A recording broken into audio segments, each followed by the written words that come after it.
Well, pack the line is what you did for Hayden Packer, Jersey Shore, but he graduated, so Jersey Shore still has plenty of Bulldogs ready to rumble. Tate Seacrest taking over that role. He had almost 1,000 yards rushing last season, plus they have Elijah Jordan ready to tote the rock. I'm sure Pottsville made a list of all the players they need to stop on the Jersey Bulldogs. Head coach Tom McGoey wants to get off to a better start this season. Second quarter, the ball inside the 15-yard line.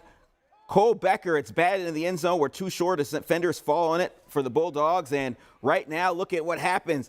Dethan Tyson on the sweep, open field, gains 18 yards inside the Pottsville 20. A couple plays later, the pitch to you-know-who. One of the guys I listed, Elijah Jordan, around the end, in for the score. 40-7 at this point. They'll try a sweep inside here. The tie due to Latrell Montone inside the 5, but look at the defense for Jersey Shore, and man, they're all over this one with the 68-13 win.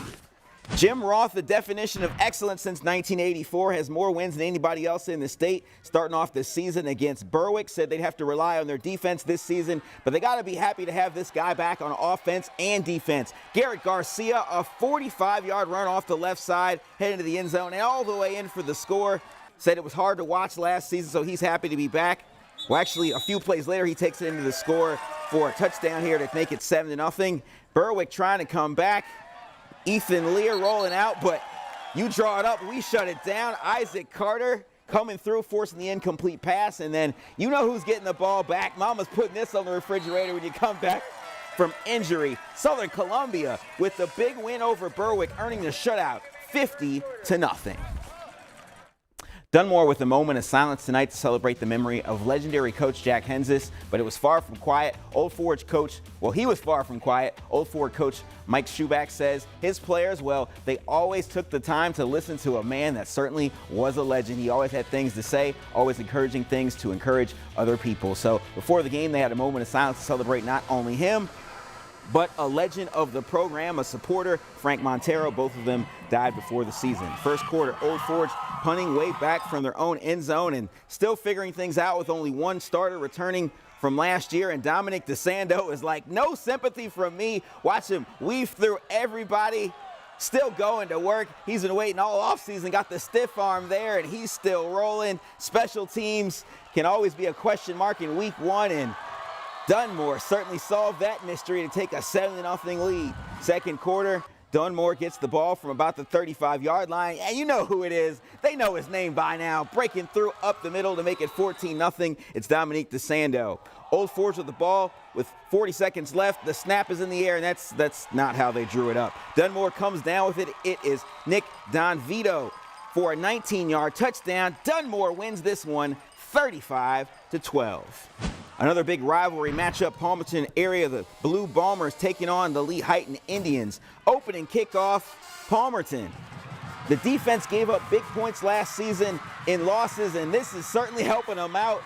Look at him go. Stephen Jones, he did the triple jump in track last year, runs it back 82 yards for the 7-0 touchdown later in the quarter. Brady O'Donnell, his pass is tipped, but that's not an issue because it's right into the arms of Matty Berdahl. Takes it down to the 10-yard line, and then later in the drive, O'Donnell to Bergdahl again for a 10-yard touchdown, 7-6 Palmerton. Later in the first quarter, you know this guy's name, Matt Mahalik, the run-pass option. He could do it all. Oh, didn't like that, moving out of their way. A 19-yard touchdown. Palmerton with a strong start with a 54-30 win. How about Hughesville and Montgomery? Third quarter, game tied up at 6. Well, this would tie the game up at 6. Look at him go. There is a big run from Hughesville, and Hughesville still rolling. Right here, another touchdown. Hughesville looking good in a week 1 win, 20-6 over Montgomery.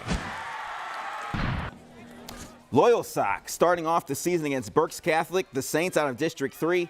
First quarter, Tyler G. They've got so many weapons. Jalen Andrews coming down with the touchdown, 70 yards. Yeah, that's a man you want to throw to. Burkes Catholic, though, a long run here, forced out by Will Burnett. A sloppy first half for both teams.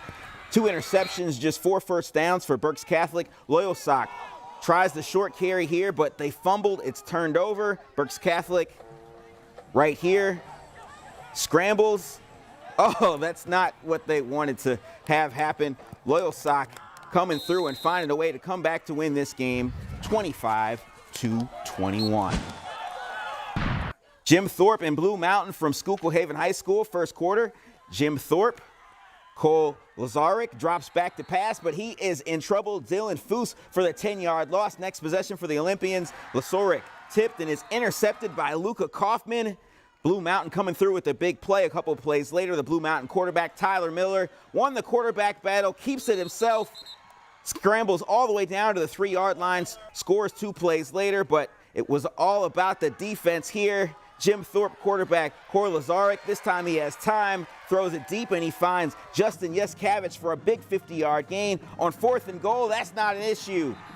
He gets leveled by Reese Miller. That's an issue, certainly, and it was a close game. Well, far from close, because Blue Mountain wins this one 35-0.